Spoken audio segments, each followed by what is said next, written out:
ஒரு 5 அக்சசரிஸ் வச்சு வீட்டை வந்து ஒரு நல்ல டிரான்ஸ்ஃபர்மேஷன் கொடுக்கலாம்னு சொன்னா நம்புவீங்களா? ஆனா அதான் உண்மை. நான் சொல்றேன், என்னென்னு சொல்றேன், நோட் பண்ணிக்கோங்க. நீங்களும் உங்க வீட்ல வந்து இந்த 5யும் வாங்கி வச்சு ஒரு நல்ல டிரான்ஸ்ஃபர்மேஷன் கொடுங்க. ஃபர்ஸ்ட் வந்து இன்சென்ஸ் டிஃப்யூசர். இது வந்து ஒரு டிஃப்யூசர் தான். உங்களுக்கு என்ன மாதிரி ஃப்ராக்ரன்ஸ் பிடிக்குமோ அந்த ஃப்ராக்ரன்ஸ் எசென்ஷியல் ஆயில் வாங்கி இந்த டிஃப்யூசர் யூஸ் பண்ணி பாருங்க. ஒரு நல்ல ஃபீல் குட்டாவும் இருக்கும். உங்க வீடு வந்து ஒரு இன்வைட்டிங்காவும் இருக்கும், ப்ரெசென்ட்டாவும் இருக்கும். செகண்ட் வந்து ஆர்ட் ஒர்க் இல்ல வால் ஃப்ரேம். உங்க வீட்ல வந்து எந்த வால் பிளெயினா இருக்கு, பாக்குற மாதிரி இருக்கோ அந்த வாலை வந்து நீங்க இந்த மாதிரி யூஸ் பண்ணலாம். இதுல பாத்தீங்கன்னா எதர் ஆர்ட் ஒர்க்கா இருக்கலாம், இல்ல உங்களோட பர்சனலைஸ் போட்டோவா இருந்தாலும் அந்த வால்ல ஃபுல்லாவுமே கிரியேட் பண்ணிட்டு அது ஒரு மெமரி மாதிரி இருக்கும். கிரியேட் பண்ணிட்டு அந்த வாலை ஹைலைட் பண்ற மாதிரி ஒரு ஸ்பாட் லைட்டும் கொடுத்தீங்கன்னா அந்த வால் தான் உங்க வீட்லயே இருக்கிற முக்கியமான ஹைலைட் வாலா இருக்கும். தேர்ட் வந்து லேம்ப் லேயர் லைட்டிங். இது வந்து பாத்தீங்கன்னா உங்க வீட்ல வந்து ஏதாவது ஒரு கார்னர் ஃப்ரீயா இருந்தா ஒரு ஸ்டேட்மெண்ட் லேம்ப் வாங்கி வைங்க. அது இல்லைன்னா வந்து வால் லேம்ப் இல்லாட்டி வந்து ஃப்ளோர் லேம்ப் இல்ல டால் லேம்ப் ஏதாவது ஒரு வாங்கி வச்சுனாலே அந்த இடமே ஒரு டிஃப்ரெண்டா இருக்கும் பார்க்கிறதுக்கு. ஃபோர்த் வந்து ரக் இல்ல ரன்னர்.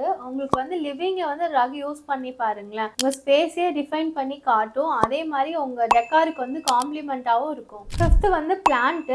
ஏதாவது இன்டோர் பிளான்ட்ஸ் வாங்கி வைங்க. இது வந்து பாத்தீங்கன்னா உங்களுக்கு ஏர் பியூரிஃபையராகவும் இருக்கும். உங்களுக்கு வந்து ஒரு வீடியோ ஒரு நேச்சுரல் லுக் மாதிரியும் கிரியேட் பண்ணி காட்டும். நீங்க ஒரு இடத்துல ஒரு பிளான்ட் வாங்கி வச்சு பாருங்களா, அந்த இடத்தையே வந்து அதை டிரான்ஸ்ஃபார்ம் பண்ணி காட்டும். நான் சொன்ன மாதிரி இந்த 5யும் வாங்கி உங்க வீட்டுல வச்சுட்டு நீங்க வந்து நல்லா நீட்டா அரேஞ்ச் பண்ணிட்டு பாருங்களா, உங்க வீடே வந்து ஒரு நீங்க ஏதோ புதுசா ஒரு வீட்டுக்குள்ள போற மாதிரி உங்களுக்கு ஒரு ஃபீல் கிடைக்கும். ட்ரை பண்ணி பார்த்துட்டு எப்படி இருக்குன்னு எனக்கு சொல்லுங்க.